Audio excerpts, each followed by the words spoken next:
Bueno, el último día comenzamos la segunda parte del capítulo 4. Bueno, en realidad una buena introducción, una explicación más, y nos quedamos en los primeros versículos del capítulo 4. No vamos a hacer una recapitulación, pero sí vamos a recordar unas pocas cosas, sobre todo. Hay una cuestión, y es que, aunque sé que a veces que se puede pensar, José María es un poco pesado con el tema de algunas repeticiones. Tengo mis motivos para las repeticiones, ¿no? Para hacer estas repeticiones y machacarlo un poco.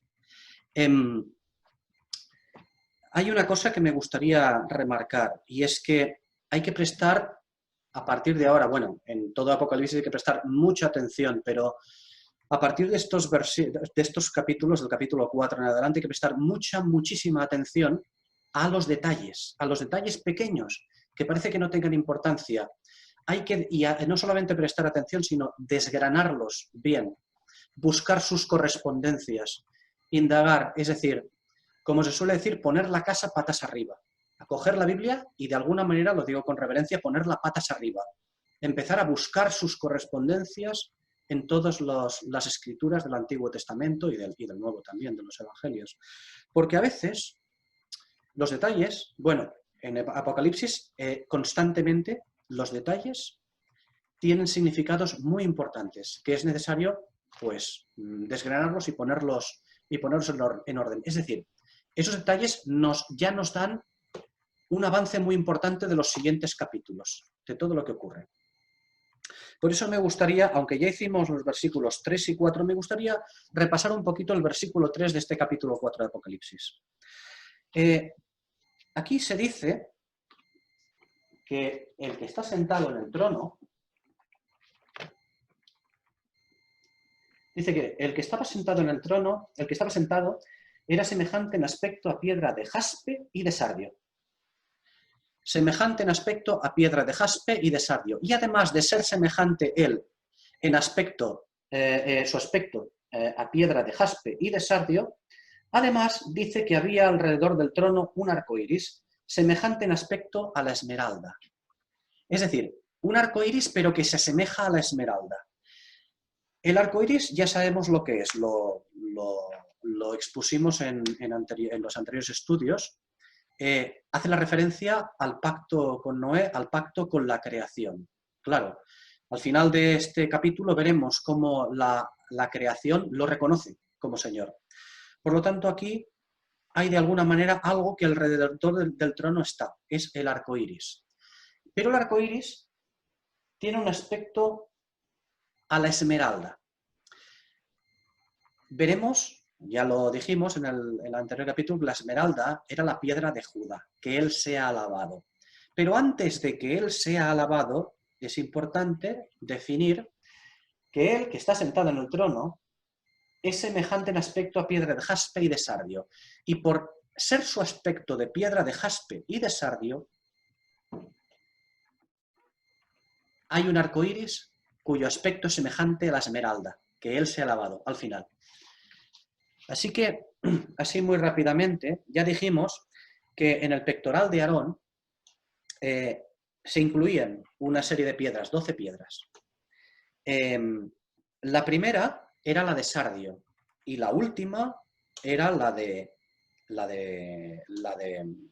jaspe. La primera es la de Rubén y la última es la de Benjamín. El primer hijo y el último hijo de Jacob. Importante decir que cuando hablamos del pectoral de Aarón, ese pectoral tiene un nombre. No es el pectoral simplemente. Es el pectoral del juicio. Se llama el pectoral del juicio. Y curiosamente, en este pectoral encontramos primero la piedra de sardio, la de Rubén, y al final la piedra de jaspe. En cambio, aquí en este versículo 3, encontramos que dice que en aspecto era semejante al jaspe y después al sardio. Primero el jaspe y después el sardio. Curiosamente, lo está haciendo de alguna manera al revés, pero tiene sentido de que sea al revés.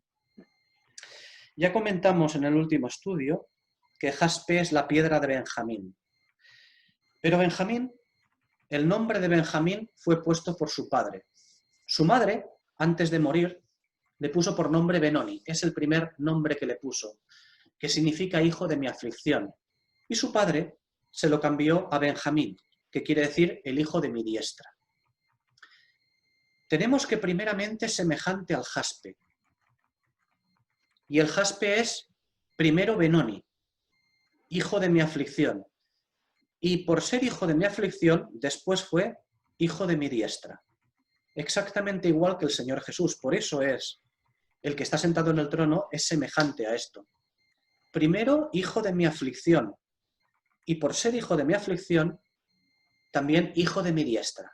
Primero Benoni y por serlo también Benjamín. Hijo de mi aflicción, hijo de mi diestra. Y como hijo de mi diestra también, al último, que es Rubén, la segunda piedra, la cual es semejante al sardio, Rubén es mirad al hijo, o besad al hijo, o he aquí un hijo, ¿no? Pero este mirad al hijo y besad al hijo, esto también lo tenemos. Estas expresiones, las expresiones que significan los nombres de Benoni, de Benjamín y de Rubén, las encontramos en el Salmo 2. Me gustaría volverlo a leer. Dice: ¿por qué se amotinan las gentes y los pueblos piensan cosas vanas? Se levantan los reyes de la tierra y los príncipes conspiran juntamente contra Jehová y contra su ungido, diciendo: rompamos sus ligaduras y echemos de nosotros su yugo. El que mora en los cielos se reirá, el Señor se burlará de ellos. Luego les hablará en su furor y los turbará con su ira. Yo mismo he ungido a mi rey sobre Sión, mi santo monte. Yo publicaré el decreto. Jehová me ha dicho: mi hijo eres tú, yo te he engendrado hoy. Pídeme y te daré por herencia las naciones y como posesión tuya los confines de la tierra. Los quebrantarás como cetro de hierro. Como vasija de alfarero los desmenuzarás. Ahora pues, oh reyes, sed sensatos. Admitid amonestación, jueces de la tierra.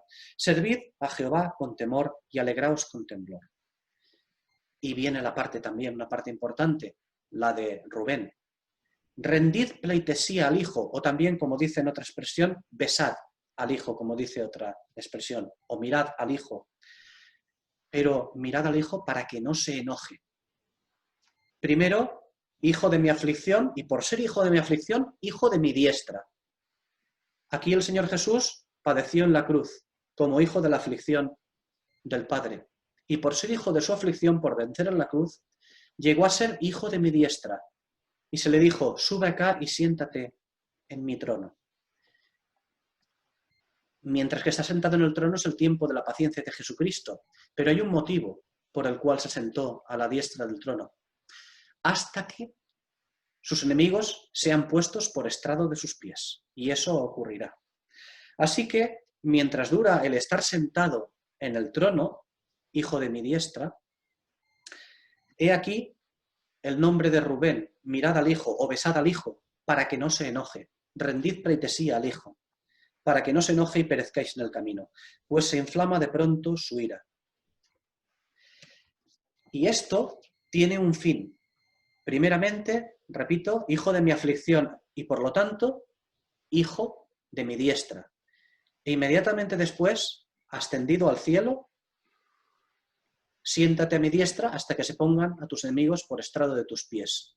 Mirad al hijo, besad al hijo, rendid pleitesía al hijo para que no se enoje. El nombre de Rubén, el sardio. Y finalmente, ¿qué es? Finalmente, pues cuando se haya puesto a sus enemigos por estrado de sus pies, finalmente será la esmeralda, que es Judá, el cual nombre significa que él sea alabado. Es una secuencia de cosas. Es por eso que en este versículo no vemos primero la piedra de sardio, vemos la piedra de jaspe. Curiosamente al revés, porque así debe ser. Estamos hablando de que el que está sentado en el trono es el Señor Jesús. Este es el que está sentado en el trono. Y así vemos que el hecho de que el arco iris esté vinculado con la esmeralda, con el color esmeralda, es porque tenemos al Señor siendo Dios en todos, ¿no? El Dios de la creación. Llenando toda la creación con su gloria. Sí, Como señor. el arco iris manifestaba su pacto con el mundo. Sí, el pacto con Noé, sí. De hecho, el sentido de este capítulo 4 es el derecho a abrir el libro, es decir, a tomar todas las cosas, a poseer todas las cosas, porque Él es el creador. Porque Él es el creador. ¿Por qué Él es el redentor? No será ahora, será en el capítulo 5. En el capítulo 4 establece que Él tiene derecho a tomar el trono porque Él es el creador. En el capítulo 5 veremos que Él tiene derecho porque el que ha creado también es el redentor. Tuvo que redimir todas las cosas. Bien. Después de esto, vimos el versículo 4 sobre los ancianos que había alrededor del trono.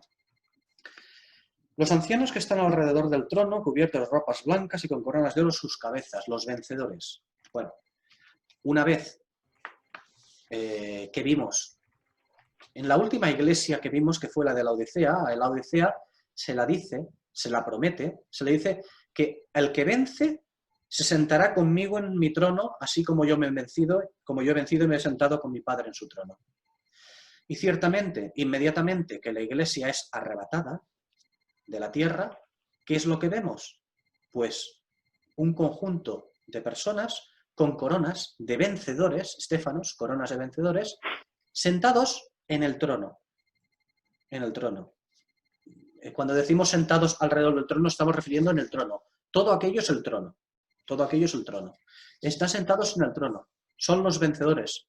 Estos ancianos representan a los vencedores. Es la iglesia. La iglesia salvada, que ha sido arrebatada. Y como vemos al Señor Jesús es sin su dignidad de sacerdote.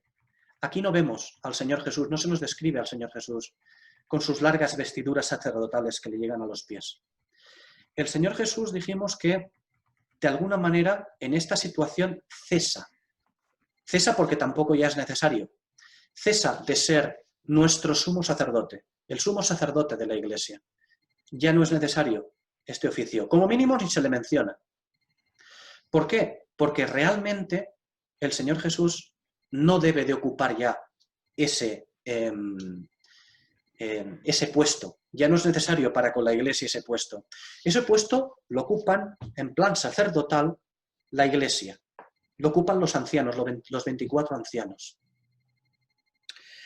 Y estos 24 ancianos tienen un fin sacerdotal. Lo iremos viendo, lo veremos en el capítulo 5 y en el capítulo 6 también. El fin de estos sacerdotes es la exaltación del Señor, de Cristo, pero también el presentar delante de Él una serie de cosas. Ya no son intercesiones por la salvación de... No, las intercesiones que presentarán son copas con las oraciones de los santos, pero los santos que se refiere a estas copas, lo veremos un poquito más adelante, a los santos a los cuales se refieren estas copas son santos que han sido martirizados en la tribulación. Por lo tanto, en lo que estos sacerdotes presentan al Señor es aquellas oraciones de los santos que están pidiendo venganza. ¿Hasta cuándo, Señor, no vengas la sangre de los santos que han sido martirizados?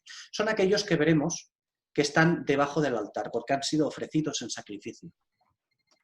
Por lo tanto, el ministerio sacerdotal ya no lo ostenta el Señor Jesús, sino que lo ostentan estos ancianos. Un ministerio sacerdotal muy importante, muy importante. Veremos que es un ministerio sacerdotal en el cual la gracia no entra en absoluto. Curiosamente, la gracia no entra. Entra el juicio. Se le solicita vindicación, castigo punitivo, venganza. Se le solicita al Señor. Así debe ser. Es el trono.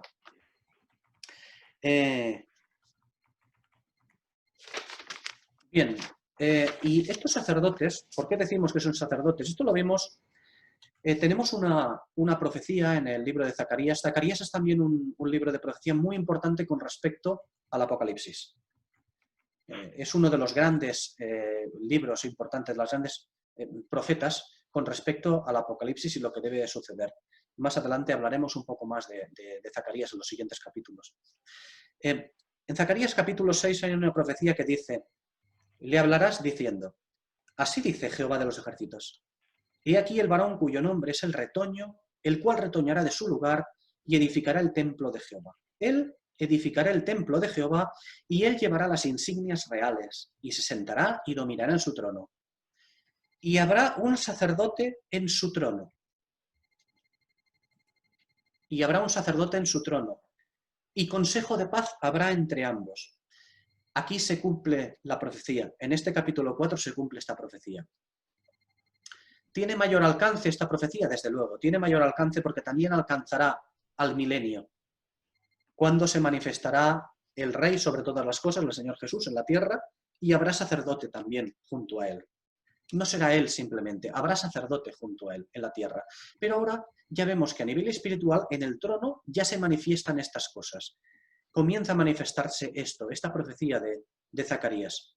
Un sacerdote en su trono. Son estos los que llevan las coronas, los que han vencido, por eso llevan coronas de vencedores. Son aquellos que han salido de la era de la Iglesia o de la dispensación de la Iglesia o del paréntesis que se llamó a este periodo.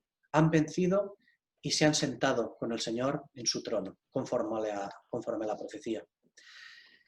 Y tendrán su ministerio. Y como decimos, aunque esta profecía pueda implicar una manifestación terrenal en el reino mesiánico, que así será, de hecho es lo que pensaban y piensan los judíos, así debe ser, de todas maneras la vemos ya en esta escena celestial manifestada. Dijimos que las ropas blancas imputan algún tipo de justificación o de emblanquecimiento, para expresarlo mejor. Indican emblanquecimiento. En este caso, estas ropas implican un blanquecimiento de justificación. Son los que han venido arrebatados de la era de la Iglesia y por tanto han sido justificadas, por lo tanto, ropas blancas. Veremos el color blanco un poquito más adelante. A veces el color blanco siempre implica pureza, justicia de alguna manera, una pureza, una blancura, un emblanquecimiento. Unas veces lo veremos como ahora, en la mayor parte de las veces veremos al color blanco como una blancura de pureza espiritual, buena. En alguna ocasión veremos una blancura más parecida a Mateo 23, si no me equivoco, no recuerdo, sé que está en Mateo, no recuerdo el capítulo, cuando se habla de los fariseos y se les dice sepulcros blanqueados, ¿no? Lo veremos también de esta manera un poquito más adelante, el capítulo 6, inmediatamente lo veremos cuando llegue el capítulo 6. Vale. Dijimos también que estas ropas blancas que tienen, se les denomina con una expresión. La expresión griega es imatia, imatiois. Son unas ropas, a este tipo de ropas digamos que es como una túnica o un manto, es una prenda exterior, es una prenda externa, que de alguna manera lo que hace es que revisten. Las ropas de estos de alguna manera revisten, son ropas exteriores, externas. Una capa, un manto, una túnica, y de hecho siempre están más relacionadas con la Iglesia, es decir, con los santos arrebatados, que con otros. Siempre están relacionadas con los santos arrebatados, con los ancianos. De hecho, no solamente lo vemos en este capítulo 4, en este versículo 4, sino también en el capítulo 16, versículo 15. Están relacionadas con los ancianos, con la Iglesia. No obstante, hay otro tipo de ropa, y lo veremos en el capítulo 6 y en el capítulo 7 y en el capítulo 14, perdón, en el capítulo 6, capítulo 7 y el capítulo 22, veremos otro tipo de ropas, las cuales se traducen como también pues, vestidos blancos, ropas blancas. Pero este tipo de ropas es otra cosa, no son imatiais, son estolas. Las estolas es una prenda blanca y más bien, una prenda blanca larga. No es como esta, más corta. Es una prenda blanca, más bien lujosa, o mejor dicho, de alguna manera denota distinción. Digamos lo que es como decir los que estaban en la mili el traje de bonito, ¿no? El traje de bonito, el traje de salir. Estas son las ropas, las estolas que ya los veremos. Pero esas estolas, que no vemos aquí en este versículo, evidentemente, pero lo hacemos para hacer la comparación. Esas estolas siempre se habla de aquellos que son los mártires en la tribulación, de aquellos que salen de la tribulación, los que llevan las estolas blancas. Es importante. A diferencia de estos. Lo digo más que nada porque identificamos a estos ancianos como los que han venido del arrebatamiento de la iglesia. Los que tienen los himatióis son estas prendas exteriores que de alguna manera revisten. Revisten como dice la segunda carta a los Corintios, capítulo 5, versículo 4. Revestidos, que eso es lo que esperamos, ser revestidos. Y efectivamente aquí se ve a estos ancianos revestidos, con himatióis, no con estolas. Por eso digo que a veces todos los detalles son importantes, no por nada, sino porque nos hacen ver cosas. Nos hacen ver cosas y ligar cabos siempre. Y bien, pasamos directamente a ver de alguna manera quién son estos ancianos, un poquito más, de manera más amplia. Ya sabemos que la Iglesia está representada por estos 24 ancianos. Y una pregunta que se hace desde mucho tiempo es, ¿hay alguien más con ellos o solamente son la Iglesia? Surge una duda con respecto en cuanto a la resurrección de los santos del Antiguo Testamento. Antes del conocimiento de Pablo y el especial advenimiento de la Iglesia gentil, teníamos claro el lugar, digamos, en la resurrección de los santos del Antiguo Testamento. Sabíamos que la resurrección de los santos del Antiguo Testamento sería al final de la tribulación para recibir la heredad en el reino mesiánico. Esta era la resurrección, ¿no? Dice Daniel 12, y tú caminarás hacia tu fin y reposarás y te levantarás para recibir tu heredad al fin de los días. Bien, esperaban levantarse al final de la tribulación, pero surge a veces alguna duda y es, estos 24 ancianos no son la representación de la Iglesia más la representación de los santos del Antiguo Testamento. Siempre ha habido esta pregunta. Claro, a veces se dice, mira, es que son 24 ancianos, ¿no pueden ser 12 patriarcas y 12 apóstoles? Los 12 hijos de Jacob representando a Israel, más los 12 apóstoles representando a la Iglesia. Bueno, lo que digo aquí es que como argumento puede ser bonito. Digo bonito como diría cualquier cosa. Puede ser bonito, pero la verdad es que personalmente pienso que no es nada válido, el 12 más 12. Y aunque alguien dirá que tiene su lógica, solo podemos advertir que debemos tener cuidado con nuestras lógicas, ¿no? A veces. Quienes propusieron esta idea del 12 más 12, su intención era simplemente una gran intención, y era armonizar las escrituras. Que las escrituras armonizasen, o sea que no tenemos nada malo que decir, no es una buena intención en el Señor. Pero no creo que sea correcta esa apreciación. Tiene lagunas importantes. Por ejemplo, antes de los 12 patriarcas, hubieron santos que no pertenecieron a Israel. O sea que no creo que distingan, ¿no? a los santos del Antiguo Testamento, los 12 patriarcas de Israel. Realmente los 24 ancianos lo que hacen es incorporar la figura de aquellos 24 turnos de servicio sacerdotal del templo, que vemos en la primera carta, en el primer libro de las Crónicas, en el capítulo 24. Y esta figura, la figura de los turnos, los 24 turnos de servicio sacerdotal, que ya instituyó David y después Salomón, lo que nos habla esta figura de esos 24 turnos de servicio sacerdotal, nos habla de la Iglesia en su ministerio sacerdotal ya anunciado a Filadelfia en Apocalipsis 3:12, que dice: al que venza, yo lo haré columna en el santuario de mi Dios y nunca más saldrá de allí. Y ojo, es una iglesia que ya dijimos, Filadelfia, a la cual se le promete el arrebatamiento antes de la tribulación en Apocalipsis 3:10, donde les dice: por cuanto has guardado la palabra de paciencia, yo también te guardaré de la hora de la prueba que está para venir sobre el mundo entero para probar a los que moran sobre la tierra. Es decir, como hemos dicho antes, una iglesia que tiene una serie de vencedores. Los vencedores que han sido arrebatados. Y que queda de manifiesto cuando se observa las coronas en los 24 ancianos. Y ojo, decir que estas coronas no son de reyes. Recordemos que estas coronas son unas coronas trenzadas de vencedores, las llamadas estéfanos. Como dijimos en el pasado estudio, las que se daban a los vencedores, por ejemplo, en los juegos públicos, ¿no? Coronas de vencedores, no diadematas, que serían las coronas de reyes. Y como hemos dicho antes, desde luego también este es el sacerdocio anunciado por Zacarías en el capítulo 6, un sacerdocio muy, muy cercano al retoño. Tan cercano que lo vemos en el trono. Lo vemos en el trono. Y debemos decir una cosa también, porque personalmente me impacta la expresión en Zacarías. Bueno, la vemos aquí, los vemos en Apocalipsis, en el trono del Señor, sentado junto con él. Pero es que en la profecía de Zacarías, cuando se dice habrá un sacerdote en su trono, después dice, y consejo de paz habrá entre ambos. Es impresionante. Y consejo de paz habrá entre ambos.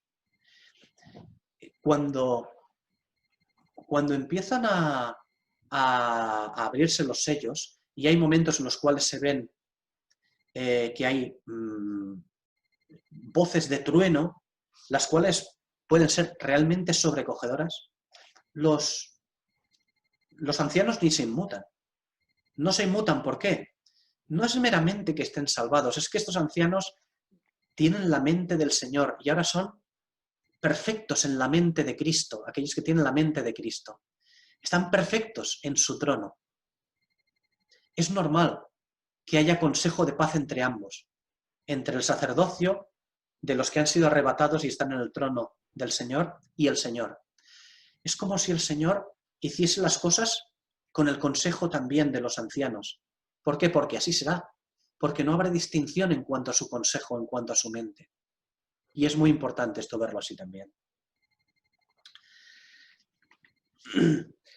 Bien, recordemos también que si la Iglesia judaica hubiese conseguido su propósito, es decir, que Israel se hubiera arrepentido, el tiempo de la semana 70 de la profecía de Daniel se habría desarrollado pues con la ocupación romana de entonces, la que había, y el candelero no habría pasado a la Iglesia gentil, sino que el Señor habría efectuado su venida con juicios y en gloria.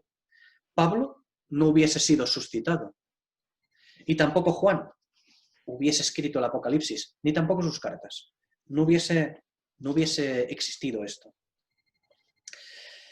Ya sabemos que los acontecimientos relacionados con el plan del establecimiento del reino quedaron modificados. El Señor introdujo nuevos elementos que han variado la forma de imponerlo. Claro.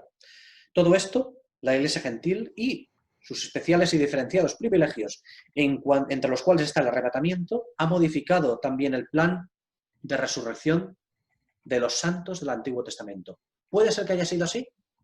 Puede que no, no lo sabemos. He aquí, por eso está la pregunta de entre los que se encuentran, o sea, entre estos 24 ancianos, ¿se encuentran también los santos de Israel o solamente la Iglesia arrebatada? Bueno, dice la primera carta a los Corintios, en el capítulo 15, dice, pero cada uno, con respecto a la resurrección, dice, pero cada uno en su debido orden.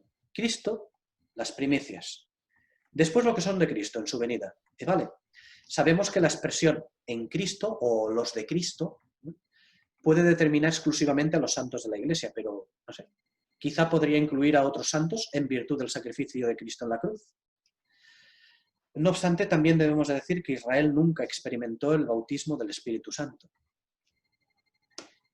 Y el bautismo del Espíritu Santo es aquello que retiene la manifestación del hombre de pecado y que será quitado de en medio en el arrebatamiento de la Iglesia.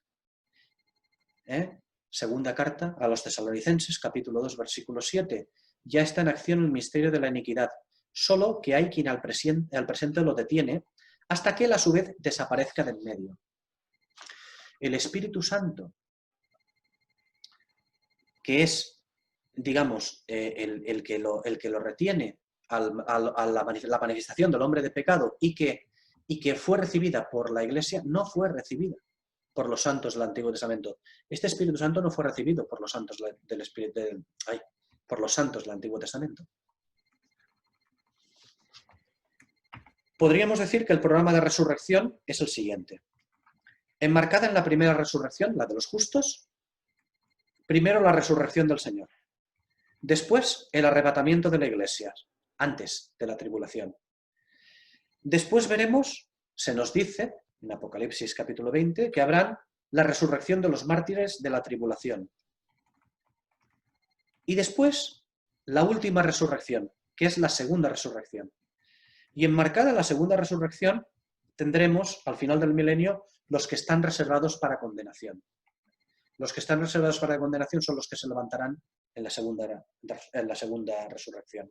Vale, y tenemos a los santos del Antiguo Testamento que podrían estar, según la idea de que pueden ser estos 24 ancianos, podrían estar verlos juntamente aquí en el trono del Señor, o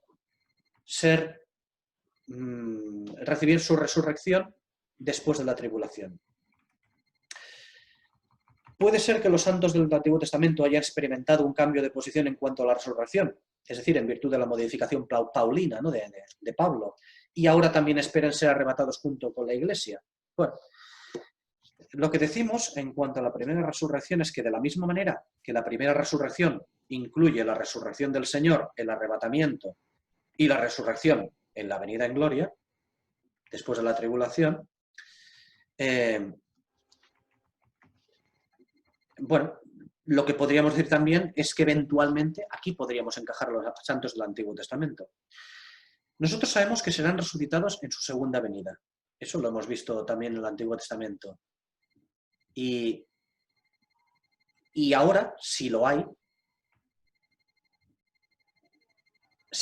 porque hay este arrebatamiento, podría ser que ellos experimentasen una modificación también en el programa de la resurrección.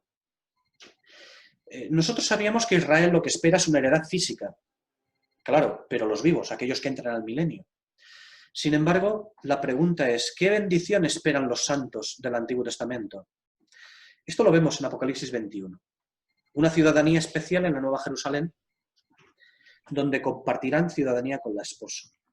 Dicho lo cual, también debemos decir que compartan ciudadanía con la esposa no implica que compartan tareas ni posición. A cada cual lo suyo. Y tampoco implica que tengan que ser arrebatados junto con la Iglesia.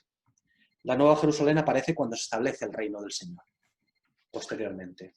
En fin, de alguna manera, entiendo que los 24 ancianos son en principio únicamente la representación de los vencedores de la Iglesia. Apocalipsis 3:21. Al que venza, le daré que se siente conmigo en mi trono, así como yo he vencido y me he sentado con mi Padre en su trono. Es una representación de los que son arrebatados y están con el Señor cuando la tribulación comienza, es decir, de la Iglesia.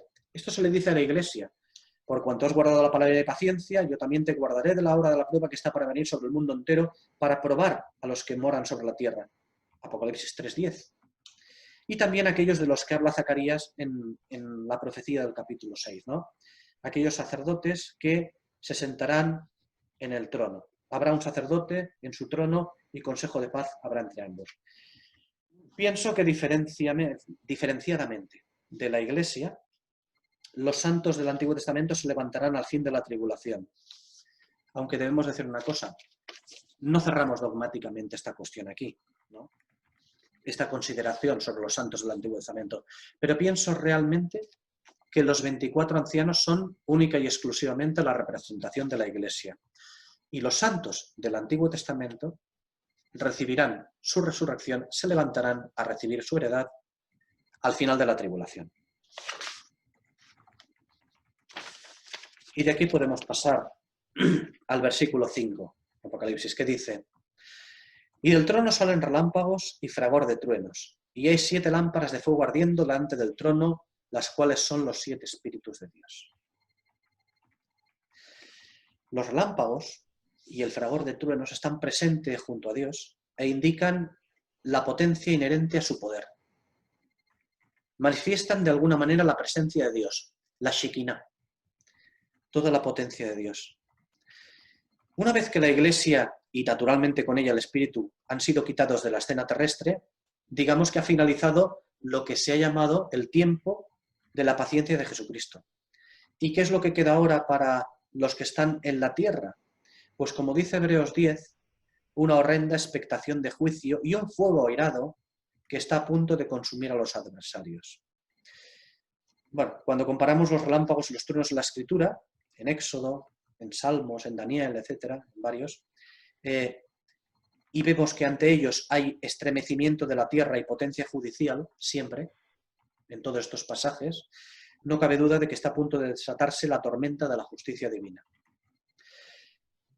Pero no olvidemos también a la vez que todo lo que se debe desatar sobre la tierra tiene como objetivo final, lo hemos visto en el versículo 4, que el objetivo final es la alabanza del Señor. Lo veremos al final de este capítulo también, que todo lo que se debe desatar en la tierra tiene como objetivo la alabanza, el honor, la gloria y el dominio públicos del Señor. Lo veremos en el versículo 11. Por lo que el juicio no es el fin, sino el medio de establecer el reino. ¿Por qué? Porque el Señor no se complace en hacer que los seres vivientes inciten a los caballos, a las potencias contra Israel. Él no se complace. No es el objetivo principal del Señor. El objetivo principal del Señor es su gloria. Naturalmente, desgraciadamente, esto tiene que venir tiene que manifestarse el juicio para que así sea, pero no es en lo que el Señor se complace, desde luego, ¿no? En el mismo versículo se habla de 7 espíritus. Dice, 7 lámparas, hay 7 lámparas de fuego ardiendo delante del trono, las cuales son los 7 espíritus de Dios. Y los 7 espíritus de Dios hacen referencia a Isaías capítulo 11. Allí donde dice, saldrá una vara del tronco de Isaí y un retoño brotará de sus raíces. Y reposará sobre él el espíritu de Jehová, espíritu de sabiduría y de inteligencia, espíritu de consejo y de poder, espíritu de conocimiento y temor de Jehová. Estos son los 7 espíritus. Y su deleite estará en el temor de Jehová. No juzgará las apariencias ni decidirá por lo que sepa de oídas, sino que juzgará con justicia a los pobres y decidirá con equidad en favor de los mansos de la tierra. Y herirá la tierra con la vara de su boca, y con el aliento de sus labios matará al impío, y será la justicia cinturón de sus lomos, y la fidelidad ceñidor de sus riñones. Claro. Y estos 7 espíritus lo que hacen es hacer referencia, efectivamente, al que gobernará con justicia y equidad cuando reciba, cuando tome posesión del mundo. ¿Qué es de lo que trata este capítulo? En Apocalipsis 3, en su versículo 1, centraba su acción sobre la asamblea. El Espíritu centraba su acción sobre la asamblea. A partir de este capítulo 4, su acción se dirige ya no a la asamblea, a la portadora del candelero. El candelero ha sido arrebatado al trono. Su acción se dirigirá del Espíritu al establecimiento del reino del Señor en gloria. Y la visión de estas cosas, en Isaías y en Apocalipsis, no hace más que confirmar que ya no hay más tiempo y que la semana 70 comienza. Aquella que había estado suspendida, comienza ya aquí. De esta semana da cuenta Daniel en el capítulo 9, que dice: 70 semanas están determinadas sobre tu pueblo y sobre tu santa ciudad para acabar con las prevaricaciones y poner fin al pecado y expiar la iniquidad, para traer la justicia perdurable y sellar la visión y la profecía y ungir al santo de los santos. Desde luego, y la semana 70 comienza ya aquí. En el versículo 6 comenzamos a ver otros detalles importantes. Versículo 6 dice: y delante del trono hay como un mar de vidrio semejante al cristal, y en medio del trono y alrededor del trono 4 seres vivientes llenos de ojos por delante y por detrás. Después hablaremos de los seres vivientes. El mar de vidrio delante del trono. Vale. Hemos visto una serie de cosas en este capítulo 4. Vamos viendo una serie de cosas en este capítulo 4, porque hace una descripción del trono, de cómo es, de las cosas que hay. Y una de las cosas que vemos es el mar de vidrio delante del trono. Vale. Según la disposición del tabernáculo, hay 3 detalles que no aparecen aquí. Porque nosotros vemos que la escena que tenemos ante nosotros del trono es, digamos, como una disposición de cosas como era el templo y el tabernáculo. O mejor dicho, el templo y el tabernáculo eran una disposición de cosas como lo que es el trono de Dios. Muy similar. Pero aquí lo que vemos delante del trono, una serie de cosas, pero lo que no vemos es 3 detalles. Por ejemplo, no vemos el velo, no vemos la fuente de bronce ni el altar de bronce. Veremos el altar de oro, vemos el mar de vidrio, pero, bueno, un mar, una fuente, lo vemos, pero el velo no lo vemos. La fuente no la vemos y el altar de bronce no lo vemos. Y las cosas que no vemos también tienen su significado. Quiero decir que tienen un significado cuando las vemos y tienen un significado cuando no las vemos. Porque es importante, porque es la disposición del trono, es la disposición de las cosas santas, como el tabernáculo, como el templo de Dios en Israel. No hay velo por un motivo, no hay velo para los que están ante el trono.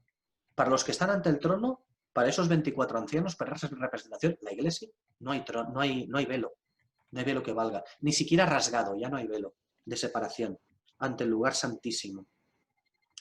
Dice la segunda carta a los Corintios, en el capítulo 3. Porque si el ministerio de condenación fue con gloria, mucho más abundará en gloria el ministerio de justificación. Pero hasta el día de hoy, cuando se lea a Moisés, el velo está puesto sobre el corazón de ellos. Mas siempre que alguno se convierte al Señor, el velo se quita. Ahora bien, el Señor es el Espíritu, y allí, y donde está el Espíritu del Señor, allí hay libertad. Pues si ahora gozamos de esa libertad, cuando nos veamos sentados en el trono, ¿qué será? Será algo, pues, mucho más que sublime, sin velo siquiera. La segunda cuestión, después de ver lo del velo, el altar de bronce. Nos falta el altar de bronce. Veremos un poco más adelante que el altar de oro sí que está, pero el altar de bronce no. El altar de bronce era donde ardía continuamente el fuego del juicio del Señor y donde debía ser expiado el pecado, pues satisfaciendo las demandas de la justicia y santidad divinas. Es decir, de alguna manera, el vínculo con el perdón de pecados. Pero, ¿qué ocurre? Que no lo vemos aquí. ¿Por qué? Porque ya no es necesario para los que están ante el trono. Tampoco es necesario este altar de bronce. El bronce, para los que están en el trono, no es necesario. Dice Hebreos capítulo 10. Porque con una sola ofrenda ha hecho perfectos para siempre a los que son santificados. ¿Qué es lo que vemos? Como hemos dicho, que para estos que están delante del trono, a estos 24 ancianos, no es necesario el altar de bronce, ni que se mencione. En cambio, sí que vemos en el trono aquel que el bronce, vimos en los capítulos precedentes, que el bronce los tiene en los pies. ¿Pero para qué? Para pisar y ejecutar juicio. Aquello que debe estar en contacto con el pecado, que es el bronce, él lo tiene en los pies, para pisar y ejecutar juicio. Por lo tanto, no vemos aquí una posición de gracia, porque a la vez el altar de bronce tampoco está. No hay gracia aquí, no hay gracia. Hay demanda de justicia, pero no gracia. Aquí no vemos una posición de gracia, porque una es la relación con los que están ante el trono y otra, la disposición de cosas para el juicio. No hay gracia aquí en el trono. Una cosa es lo que representa al Señor en sí mismo, de manera inherente, y otra cosa es lo que Él manifiesta, y no hay manifestación de gracia aquí. La fuente de bronce tampoco está representada. En cambio, sí que ha sido sustituida por un mar de vidrio donde ya no hay agua para la purificación, ni para los lavamientos de los pies. Se ha vuelto innecesaria para los que están ante el trono. El elemento purificador se ha solidificado para aquellos que están ante él como imagen de aquello que es puro para siempre. Efesios 5. Cristo amó la iglesia y se entregó a sí mismo por ella, para santificarla, habiéndola purificado con el lavamiento del agua por la palabra, a fin de presentarla a él mismo como una iglesia gloriosa que no tenga mancha, ni arruga, ni cosa semejante, sino que sea santa y sin mancha. No solamente no hay fuente de bronce, hay un mar de vidrio, una fuente de vidrio, pero ni siquiera es de bronce. No hay opción de lavarse. Se ha solidificado, porque para los que están aquí delante del trono no es necesario ya el agua de la purificación, el agua de la palabra. Se hace innecesaria. Sobre la ausencia de estos tres elementos ya nos lo refirió la Escritura, en Hebreos 10.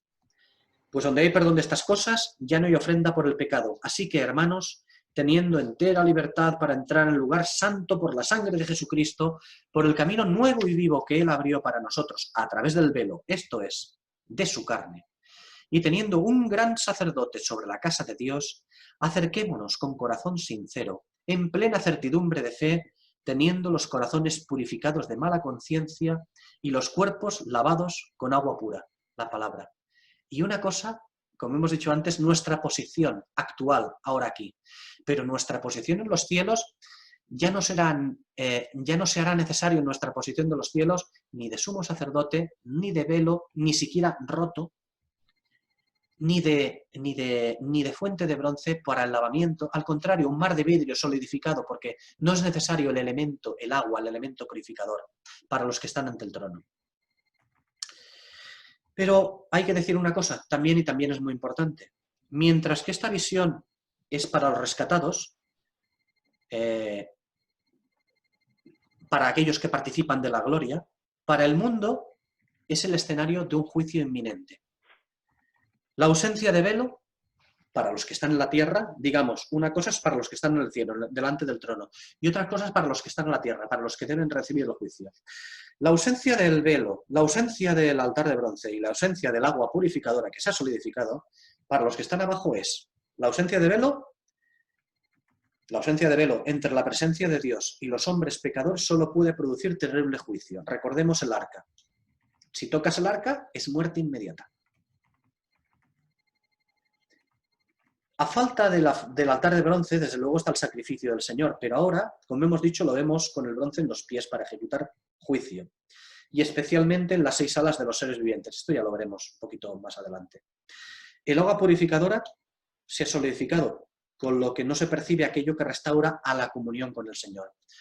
La tribulación será terrible, es el momento del juicio. Y diremos, ¿alguien puede perder la salvación a alguien que se haya convertido en la tribulación? Claro que sí. ¿En la tribulación? Sí. Por eso la tribulación es muy, muy dura. Es como diría alguien en términos muy coloquiales, lo que va a pasar con la tribulación será muy, muy gordo. Nosotros, el creyente, no sabemos realmente lo que tenemos, lo que hemos recibido. Si viéramos estas cosas que van a ocurrir en la tribulación, y ciertamente habrá gente que se salvará, pero tendrá que mantener su salvación y luchar por ella hasta el final. Si viéramos lo que va a ocurrir, valoraríamos muchísimo más lo que nos ha sido concedido. Esta salvación ante la cual no hay manera de perderla, porque el Señor lo ha hecho por nosotros.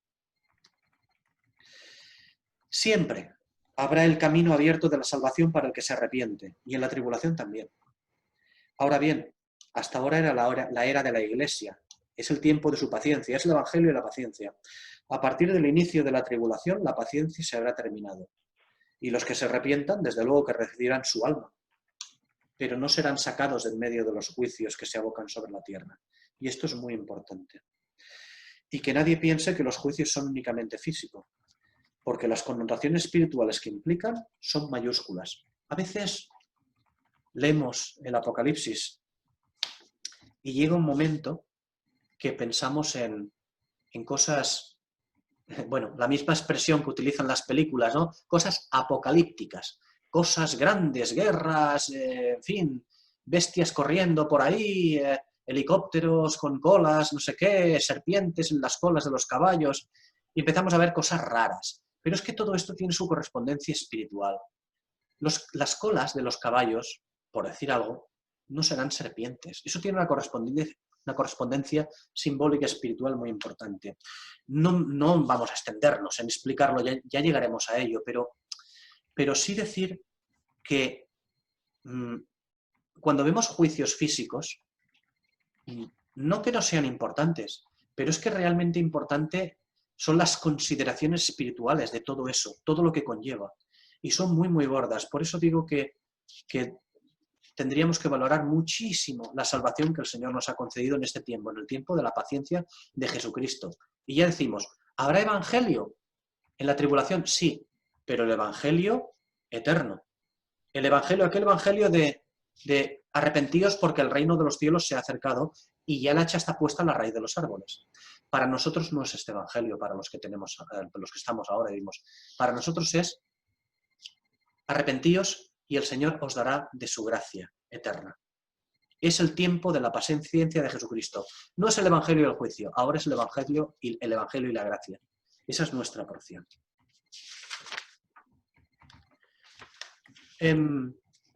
Podemos ver también a los seres vivientes en los versículos 6 a 8 que dice: y junto al trono y alrededor del trono, 4 seres vivientes llenos de ojos delante y detrás. El primer ser viviente era semejante a un león. El segundo era semejante a un becerro.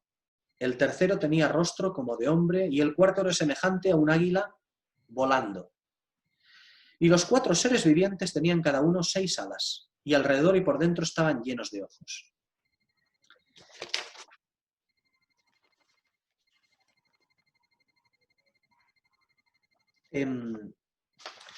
Hay una serie de escrituras que será un poco pesado, pero me gustaría que las leyéramos porque al menos veremos allí en todos los sitios donde aparecen los seres vivientes, los querubines y los serafines, que son estos seres vivientes. Y así veremos, leyéndolas, iremos viendo, al menos se nos quedarán algunos atributos de estas criaturas. Es importante para la explicación que vendrá. Echemos un vistazo. Ezequiel capítulo 10, versículo 14. Dice: y cada uno tenía 4 caras. La primera rostro de querubín, la segunda de hombre, la tercera cara de león, la cuarta cara de águila. El mismo capítulo de Ezequiel 10, versículo 20. Estos eran los mismos seres vivientes que vi debajo del Dios de Israel junto al río Quebar y conocí que eran querubines. Los seres vivientes son querubines. Ezequiel 10, 21, siguiente versículo. Cada uno tenía 4 caras y cada uno 4 alas, y figuras de manos de hombres debajo de sus alas. Aquí vemos que estos tenían 4 alas, pero lo que hemos leído en los versículos 6 y 8 de este capítulo 4 es que tienen 6 alas. Veremos después la diferenciación entre tener 4 alas y 6 alas. Ezequiel capítulo 1, versículo 4 a versículo 28. Y miré, y he aquí que venía del norte un viento tempestuoso y una gran nube, con un fuego fulgurante, y alrededor de él un resplandor. Y en el medio, como el fulgor del electro, en medio del fuego y del centro, emergía la figura de 4 seres vivientes. Y este era su aspecto. Había entre ellos semejanza de hombre. Cada uno tenía 4 caras y 4 alas. ¿Qué distinción? Resulta, nos está hablando de que cada uno tenía una cara diferente, pero aquí dice que él veía en los seres vivientes que cada uno tenía 4 caras y 4 alas. Y los pies de ellos eran derechos, y la planta de sus pies como planta de pie de becerro, y centelleaban a la manera de bronce muy bruñido. Recordemos, el bronce, el contacto con el pecado. Debajo de sus alas, a sus 4 lados tenían manos de hombre, y en cuanto a las caras y a las alas de los 4, con las alas se juntaban el uno al otro. No se volvían cuando andaban, sino que cada uno caminaba derecho hacia adelante. Y el aspecto de sus caras era cara de hombre, y cara de león al lado derecho de los 4, y cara de buey a la izquierda en los 4. Asimismo habían los 4 cara de águila. Así eran sus caras. Y tenían sus alas extendidas por encima, cada uno 2, las cuales se juntaban, y las otras 2 cubrían sus cuerpos. Y cada uno caminaba derecho hacia adelante, hacia donde el Espíritu les movía que anduviesen. Hacia donde el Espíritu les movía que anduviesen, andaban. Y cuando andaban, no se volvían. En cuanto a la semejanza de los seres vivientes, su aspecto era como de carbones de fuego encendidos, como visión de hachones encendidos que fulguraban entre los seres vivientes. Y el fuego resplandecía y del fuego salían relámpagos. Y los seres vivientes corrían y volvían a semejanza de relámpagos. Mientras yo miraba a los seres vivientes, he aquí una rueda sobre la tierra junto a los seres vivientes a los 4 lados. El aspecto de las ruedas y su obra era semejante al color del crisólito, y las 4 tenían una misma semejanza. Su apariencia y su obra eran como una rueda en medio de otra rueda, y cuando andaban, se movían hacia sus 4 costados, no se volvían cuando andaban, y sus aros eran altos y espantosos, y llenos de ojos alrededor en las cuatro. Y cuando los cuatro seres vivientes andaban, las ruedas andaban junto a ellos. Y cuando los seres vivientes se levantaban de la tierra, las ruedas se levantaban. Hacia donde el espíritu les movía que anduviesen, andaban. Hacia donde les movía el espíritu que anduviesen, las ruedas también se levantaban tras ellos, porque el espíritu de los seres vivientes estaba en las ruedas. Cuando ellos andaban, andaban ellas, y cuando ellos se paraban, se paraban ellas. Asimismo, cuando se levantaban de la tierra, las ruedas se levantaban juntamente con ellos, porque el espíritu de los seres vivientes estaba en las ruedas. Y sobre las cabezas de los seres vivientes había como una especie de bóveda a manera de cristal maravilloso extendido sobre sus cabezas. Y debajo de la bóveda, las alas de ellos estaban rectas, la una al nivel de la otra, y cada uno tenía 2 alas que cubrían su cuerpo. Y oí el sonido de sus alas cuando andaban, como el sonido de muchas aguas, como la voz del Omnipotente, un ruido de tumulto, como el ruido de un ejército acampado. Cuando se paraban, bajaban sus alas, pues cuando resonaba una voz por encima de la bóveda que había sobre sus cabezas, conforme estaban parados, plegaban sus alas. Y por encima de la bóveda que había sobre sus cabezas había como la figura de un trono que parecía de piedra de zafiro. Y sobre la figura del trono había una semejanza que parecía de hombre sentado sobre él.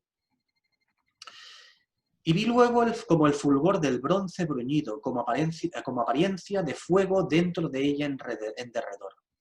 Desde el aspecto de sus lomos para arriba y de sus lomos para abajo, vi que parecía como fuego, y que tenía resplandor alrededor.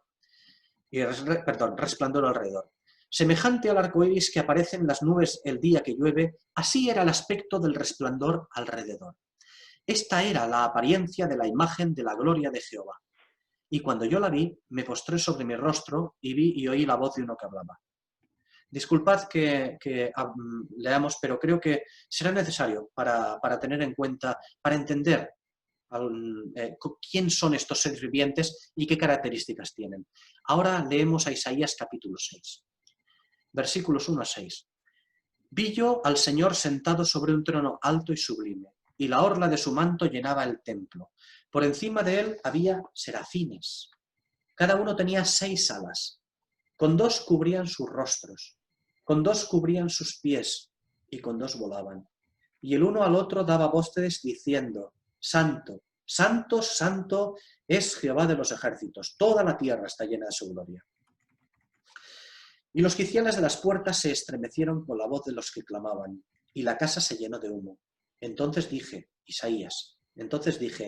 ay de mí que estoy muerto, porque siendo hombre inmundo de labios, y habitando en medio de un pueblo de labios inmundos, han visto mis ojos al Rey, Jehová de los ejércitos. Entonces voló hacia mí uno de los serafines, teniendo en su mano un carbón encendido, tomado del altar con unas tenazas.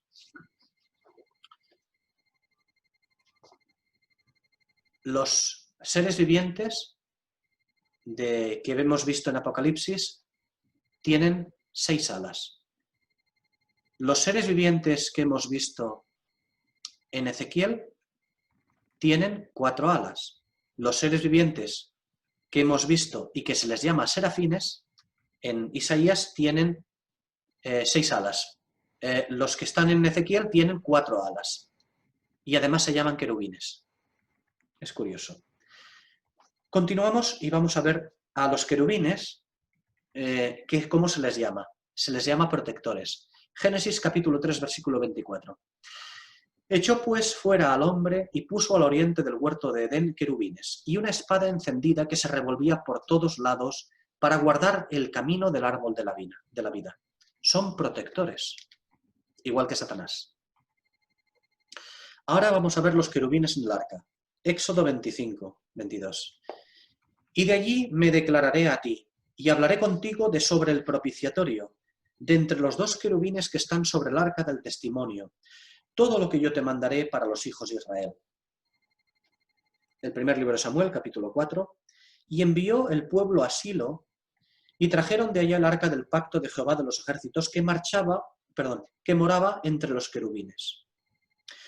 Podemos podemos ver en otros versículos más cómo eran los querubines. Vemos también que los querubines que se manifiestan encima del arca y que son también protectores de la Shekinah, de la gloria divina, de la gloria del Señor, del candelero en Israel, de la gloria del Señor, de la Shekinah, la presencia, vemos que tenían 2 alas, porque cubrían con esas alas la gloria del Señor, protegían la gloria del Señor. Pero estos querubines tienen 2 alas y no se cubren tampoco. Vale, vamos a ver los querubines en el tabernáculo y en el templo. Por ejemplo, en Éxodo 26 y en Éxodo 36 y en el primer libro de los Reyes, el capítulo 6, vemos a los querubines en las cortinas del tabernáculo y las paredes del templo. Y también los vemos en el mismo velo, dibujados los querubines. Dice el primer libro de los Reyes, en capítulo 7, dice, había figuras de leones, de bueyes y de querubines. Estamos hablando del tabernáculo y del templo, ¿no? Ezequiel capítulo 41, cuando habla del templo. Y estaba labrada con querubines y palmeras. Entre querubín y querubín, una palmera. Y cada querubín tenía 2 rostros. Un rostro de hombre hacia la palmera de un lado y un rostro de león hacia la palmera del otro, por toda la casa alrededor. Ya vemos que en unos momentos los seres vivientes, los querubines o los serafines, en algún momento a los seres vivientes se les llama querubines y en otro momento se les llama serafines. Diremos, ¿son diferentes? No, son los mismos. Son los mismos y además son los mismos que en Apocalipsis. En unos se les llaman serafines, en otros se les llama querubines a los seres vivientes. En unos tienen una serie de alas, en otros tienen otras alas. En unos se cubren el rostro, en otros y los pies, en otros no, en otros se cubre todo el cuerpo. En otros momentos no se cubre. No se cubren estos seres vivientes, estos querubines. Es curioso ver todo esto. Ya veremos las explicaciones al final, ¿no? Por eso ver primero estas escrituras. Disculpadme, más escrituras. Los querubines, con respecto, ahora comienza a venir la parte más importante, con respecto al juicio. Segundo libro de Samuel, capítulo 22, versículos 7 y 16. Él oyó mi voz desde su templo, y mi clamor llegó a sus oídos. La tierra fue conmovida y tembló, y se conmovieron los cimientos de los cielos. Se estremecieron porque se indignó él. Humo subió de su nariz y de su boca fuego consumidor. Carbones fueron por él encendidos, e inclinó los cielos y descendió. Y había tinieblas debajo de sus pies, y cabalgó sobre un querubín y voló. Voló sobre las alas del viento. Puso tinieblas por su escondedero alrededor de sí, oscuridad de aguas y densas nubes. Por el resplandor de su presencia se encendieron carbones ardientes, y tronó desde los cielos Jehová, y el Altísimo dio su voz. Envió sus saetas y los dispersó, y lanzó relámpagos y los destruyó. Entonces aparecieron los torrentes de las aguas, y quedaron al descubierto los cimientos del mundo. Él cabalga sobre un querubín cuando ejecuta este tipo de cosas. Ahora vamos a verlo con relación a la creación y como rey de todas las cosas. Primeramente, en el segundo libro de los Reyes, el capítulo 19. Jehová, Dios de Israel, que moras entre los querubines, solo tú eres Dios de todos los reinos de la tierra, tú hiciste el cielo y la tierra. Explica una serie de cosas e introduce a los querubines una vez más por medio. Salmo 99. Jehová reina, temblarán los pueblos. Él está sentado sobre los querubines. Jehová reina, temblarán los pueblos. Cuando aparece el reino, o cuando hay que manifestar el reino o juicio, temblarán los pueblos, aparecen los querubines. Esto lo vamos a ver porque es muy importante con respecto a este capítulo que estamos viendo. Con respecto a este y a los que siguen, los querubines. Ezequiel capítulo 28. Aquí con respecto a un querubín muy especial, porque tenemos un querubín que es muy especial, lo que significa. Del querubín que vamos a hablar y que habla Ezequiel es muy, muy grande. Fue muy, muy grande y continúa siendo muy, muy grande. Ezequiel capítulo 28, versículos del 12 al 18. Tú eras el sello de la perfección, lleno de sabiduría y acabado de hermosura. En Edén, en el huerto de Dios estuviste.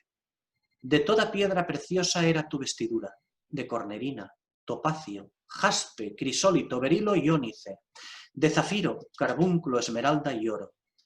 Los primores de tus tamboriles y flautas estuvieron preparados para ti en el día de tu creación. Tú, querubín grande, protector, yo te puse en el santo monte de Dios. Allí estuviste, en medio de las piedras de fuego te paseabas. Perfecto eras en todos tus caminos desde el día que fuiste creado hasta que se halló en ti maldad.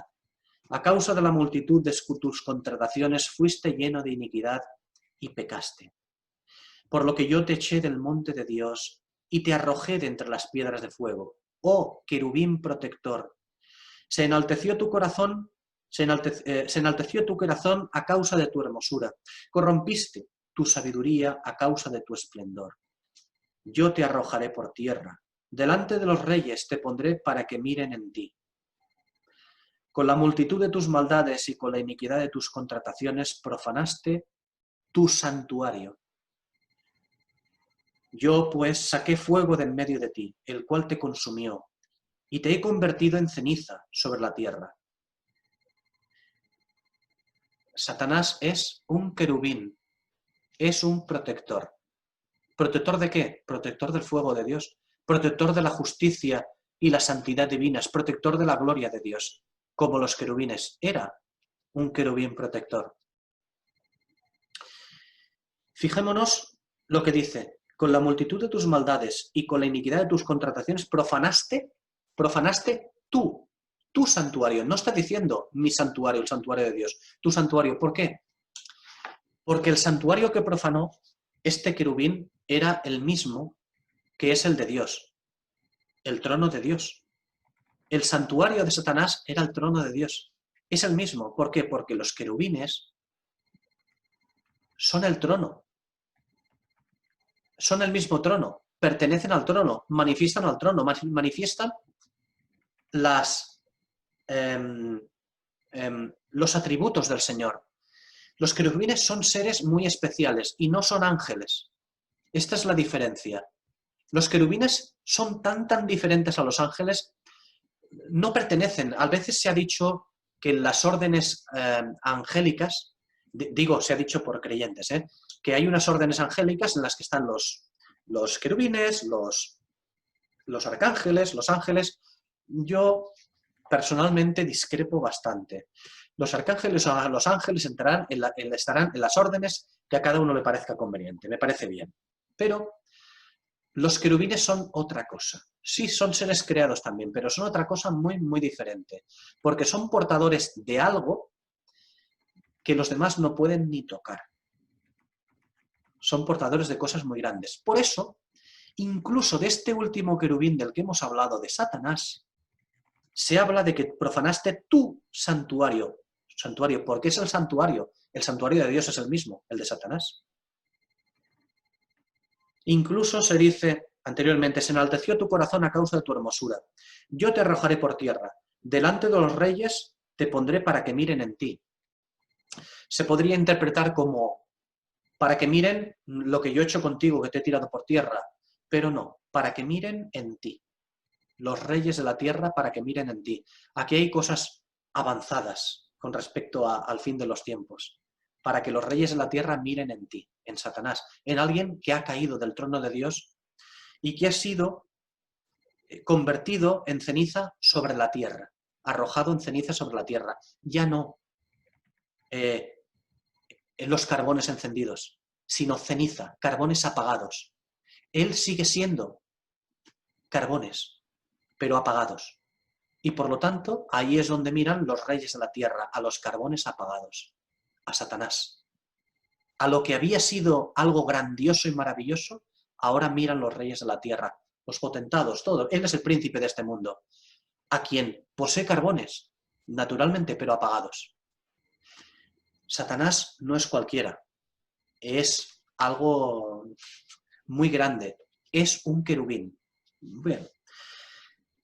Entonces, después de leer todo esto, ya sé que es difícil que se quede todo porque son muchas escrituras, pero después de haber leído todo esto, en Ezequiel 10 son llamados querubines. Y son llamados querubines, en Ezequiel 10, cuando tienen relación con la guarda de la santidad, justicia y gloria de Dios en vistas al juicio sobre Israel.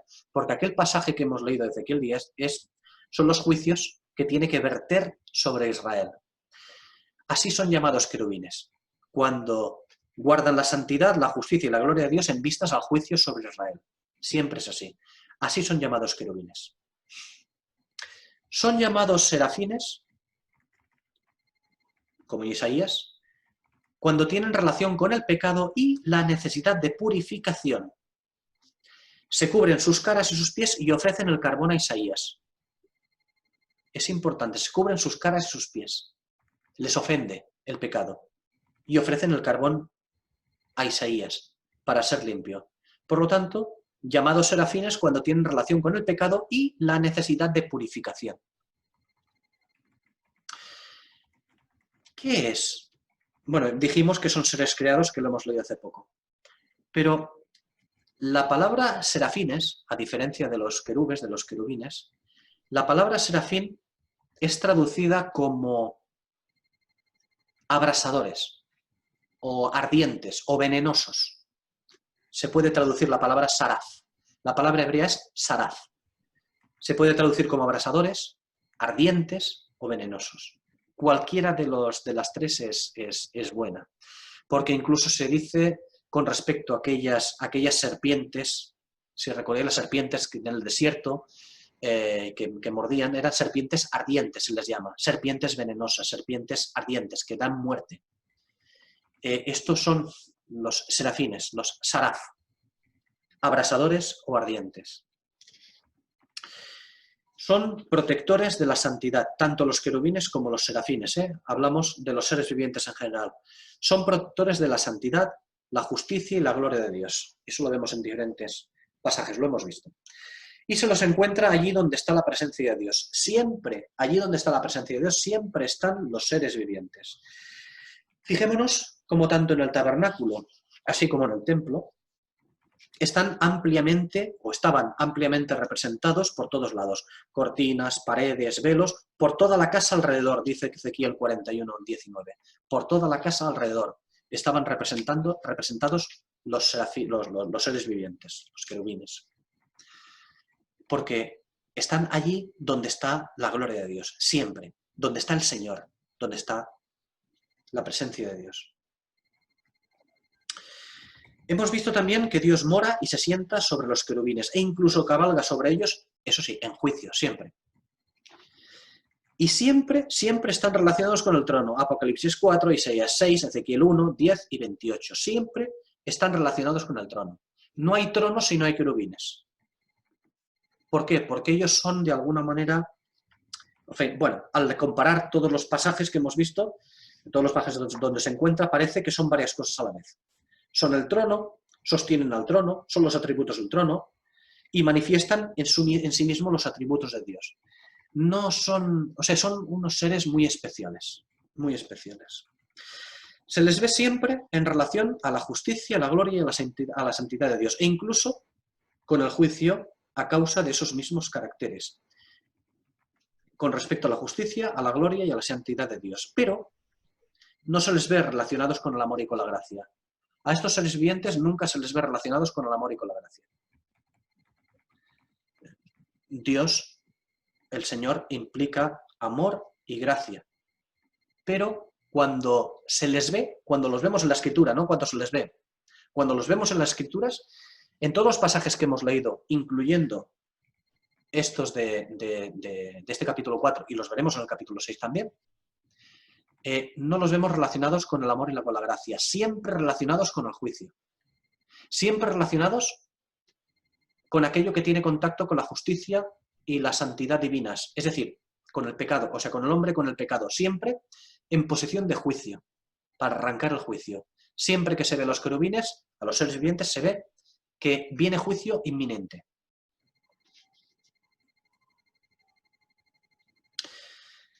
Y bueno, al contemplar estos pasajes, no podemos dejar de estremecernos por lo que significa estar en la presencia santa y justa del Señor.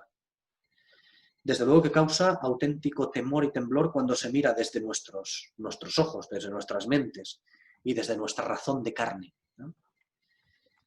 De esa gloria el hombre estaba absolutamente destituido. Esa gloria que manifiestan los seres vivientes, porque ellos manifiestan los atributos de Dios. ¿Son el trono, son los atributos de Dios o el Señor canaliza sus atributos a través de los seres vivientes? Al contemplar esa gloria, nosotros podemos ver cómo el hombre estaba destituido, quedó destituido de esa gloria absolutamente.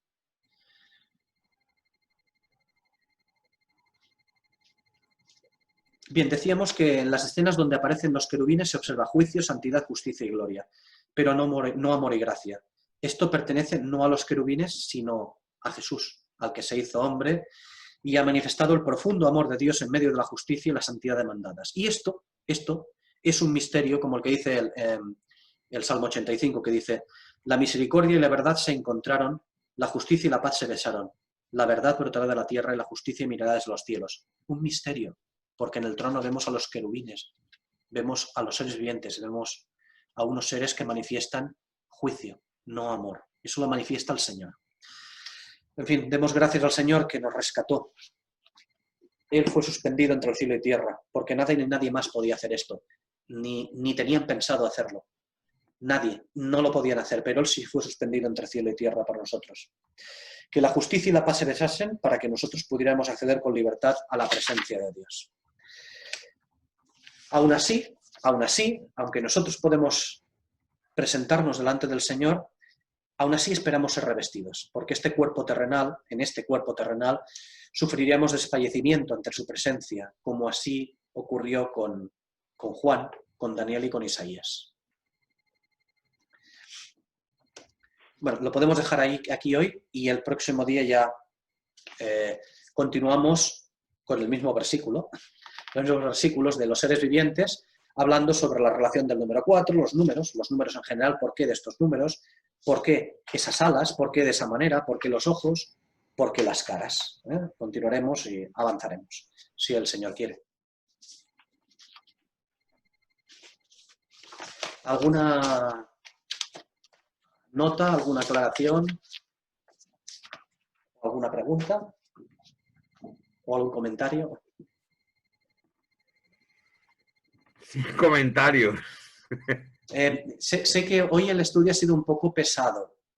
Bueno. Sé que ha sido un poco pesado, pero claro, digo, si tengo que avanzar, que la gente se lea estos pasajes, estoy dando trabajo a la gente y digo, da igual, ya avanzaremos en el estudio, los leo y ya está.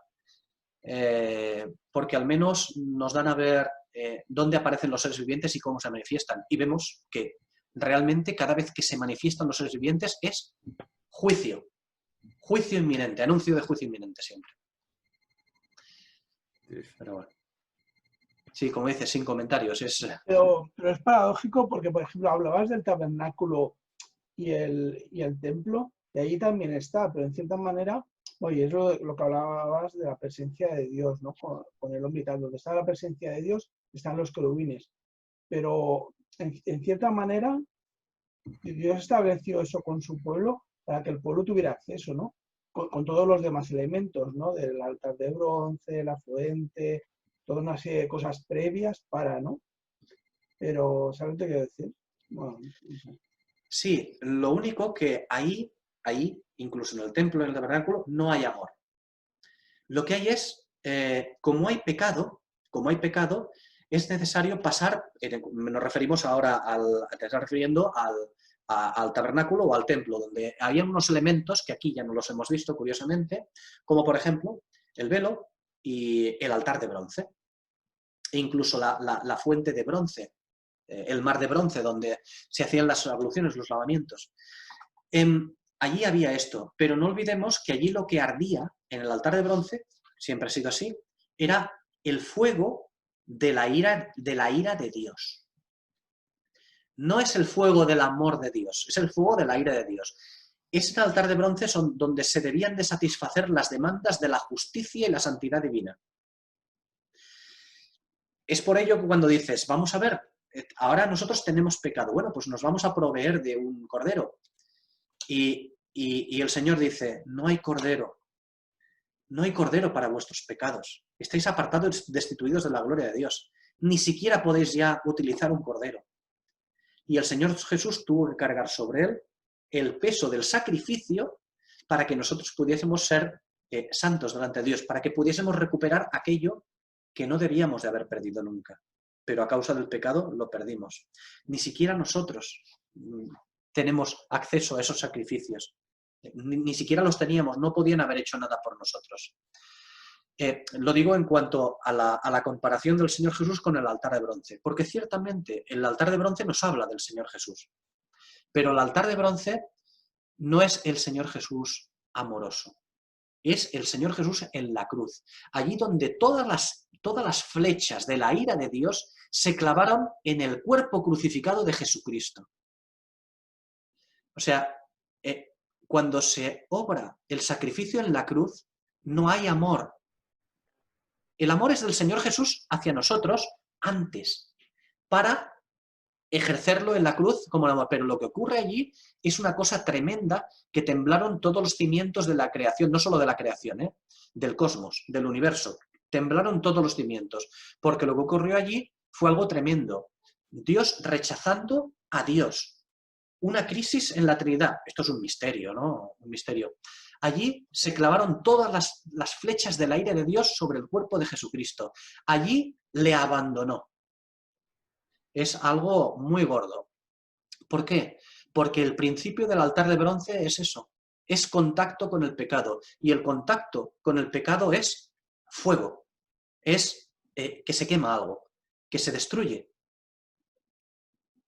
Y era necesario hacerlo. Por eso, cuando nosotros nos acercamos, quiero decir, nos acercamos en la Escritura a ver el altar de bronce y podemos ver al Señor Jesús allí, podemos hablar cosas maravillosas del amor del Señor, pero el altar de bronce en sí mismo nos habla de la justicia y la santidad divinas que deben de ser resarcidas.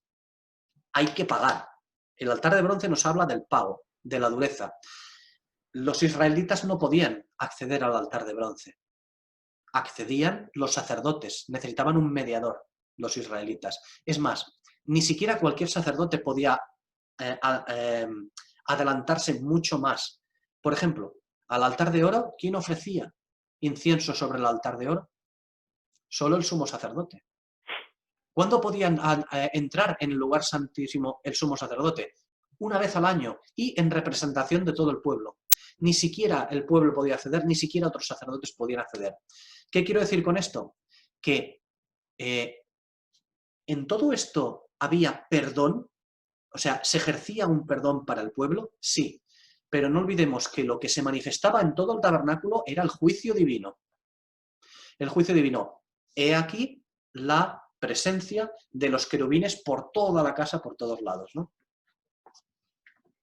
Claro, es que nosotros estamos acostumbrados, y así tiene que ser, porque es maravilloso, hablar del amor del Señor, de sus maravillas, de lo que nos ha dado, de este amor que trasciende, bueno, de un amor que ni siquiera nosotros podemos ostentar, porque el Señor es ágape para nosotros, y nosotros podemos llegar a Filadelfia, a Fileos, ¿no? A amarle con un amor entrañable, pero no podemos amarle como Él nos ha amado a nosotros. Su amor lo trasciende todo, es grandioso, y nosotros hablamos de este amor. Pero para que este amor, para que esta relación existiese, antes ha sido necesario un juicio, y además no cualquiera, un juicio tremendo. De manera, y ya lo adelantamos, que lo que vemos cuando vemos a los seres vivientes juicio, de manera que nosotros ya los estamos viendo aquí. Pues ahora entonces ya sabemos lo que va a venir a partir de haberlos visto aquí manifestados en este capítulo 4, lo que viene después, ¿no? No sé si te he respondido bien o... Sí. Sí, a veces cuando se estudia el tabernáculo, la disposición del tabernáculo, todas las cosas, pues hombre, es normal que empecemos a ver cosas, imágenes y tipos del Señor Jesús en las cosas, ¿no? En la madera de acacia, en el oro, en fin, una serie de cosas, ¿no? y las describimos como tal, ¿no? Como cosas maravillosas que nos hablan del Señor, de su gracia y tal. Pero sin olvidarnos de lo que representa eso, de que eso representa que contiene la presencia de Dios, que no olvidemos que cuando era transportada el arca había la nube de humo, y la nube de humo no era simplemente vapor de agua, era humo de algo que se quemaba, el contacto con el pecado, de la misma manera que había humo, ¿os recordáis cuando estaban en Sinaí, el humo que salía, como si ardiese el monte? ¿Por qué? Porque la presencia del Señor se había asentado allá. Es normal que todo lo que sea contacto con el pecado salga humo, o sea, del humo del fuego, ¿no? Es el juicio. Y es por ello también, perdonadme que me extienda más, y es por ello también que cuando a alguien se le ocurría, cuando iban por el desierto, tocar el arca, no importa que fuera de los valientes del David. Uza, uno de los valientes, no importa. No importa. Muerte inmediata. No se puede tocar. Aquello que tiene la presencia del Señor, hombre, tú deberías de ser, bueno, para poder tocar la presencia, algo que contenga la presencia del Señor, pues no solamente deberías ser redimido, sino también glorificado. ¿Podemos permanecer nosotros ante la presencia del Señor? Sí, pero como Juan y como Daniel y como Isaías. Podemos permanecer como ellos. Si estamos delante de la presencia del Señor, no moriremos, pero quedaremos fuertemente debilitados. Caeremos como ellos. Nos falta la glorificación, la redención del cuerpo. Nos falta la redención del cuerpo. Cuando estemos delante del Señor, como los ancianos, los cuales somos manifestados, allí ya no caeremos. Habrán relámpagos, truenos, incluso no solamente tocaremos, nos sentaremos en el trono. No hay nada que impida ya una relación sin la presencia del pecado con el Señor cuando estemos allí con Él. Por eso nos podremos sentar en el trono allí. Sentados en los lugares celestiales. Nuestra porción.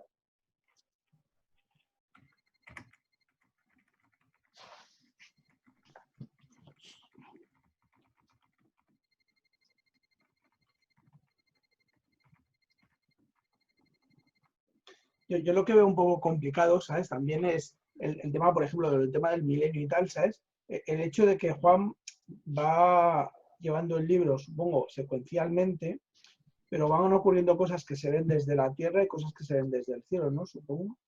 Y entonces, claro, me trastoca un poco, porque en el fondo, lo de la eternidad, claro, tampoco entiendo que haya secuencias en la eternidad, sino que entiendo que debe explicar distintas cosas que él va viendo, ¿no? ¿Sabes lo que quiero decir? Porque, claro, tampoco lo entendemos, porque en teoría la eternidad, claro, supongo, no sé, que no hay tiempo, ¿no? Tranquilo, cuando acabemos el libro de Apocalipsis, no, antes de acabar el libro de Apocalipsis, o sea, de aquí a un... Es que este capítulo 4 es muy importante. ¿Por qué? Porque detalla, o sea, primero, porque vemos un cambio de posición. Ya no es la posición en la tierra, entre las asambleas, juzgando. Ha habido un cambio de posición. Ahora, a partir del capítulo 4, se ven las cosas desde el cielo. Capítulos 4 y 5 lo que vamos a ver es una disposición de cosas en el cielo. Una disposición de cosas y una explicación de cosas. Una explicación de cosas. ¿Para qué? Para que en el capítulo 6 comience ya a abrir los sellos. Y veremos una serie de acontecimientos que pasan. Pero ya te digo, antes de acabar el Apocalipsis, no. En este capítulo, en el siguiente y en el siguiente, ya verás cómo habrá muchas cosas que se clarificarán. Serán más fáciles. Lo que ocurre es que tenemos que prestar atención a muchos detalles que a veces se hace muy, muy pesado, pero es que los detalles pequeños, estos detalles pequeñitos de lo que nos explica y de lo que no está, nos hablan de cosas. Y puede que pensemos, bueno, pero esto es necesario para yo entender algunas cosas. Ya lo veremos. Esto es como cuando el padre le dice al niño, cuando seas mayor ya lo entenderás, niño, ¿no? De alguna manera lo mismo, ¿no? Ahora estamos en el capítulo 4 y me faltan cosas. En el capítulo 3, 4, ¿y qué pasa? No pasa nada. Cuando lleguemos al capítulo 5 ya verás que vamos a entender más cosas, pero tenemos que prestar mucha, mucha atención a los detalles. Y si algo no entendemos, volver a machacar, volver a buscar, a dar vueltas. Y con todo esto, como he dicho al principio, coger la Biblia y ponerla patas arriba. Patas arriba. De alguna manera sería esto. Patas arriba. Hay que buscar, porque todo lo que vamos a leer y estamos leyendo, todo tiene su contrapartida, su correspondencia en el Antiguo Testamento, en las profecías. Todo. Hay un montón de relación con el Antiguo Testamento y con las profecías. Ya veremos, que cuando empezamos a relacionar será más fácil. No digo que lo vayamos a entender todo, ni mucho menos, pero habrá muchas cosas que llegaremos a entender. Al menos de manera general, porque el objetivo es al menos ver, ahondamos en detalles para poder después ver de manera general un poco las cosas, que es de lo que se trata. Y cuando hayamos visto las cosas de manera general, verás que ya será mucho más fácil cada vez que queramos una aproximación al Apocalipsis.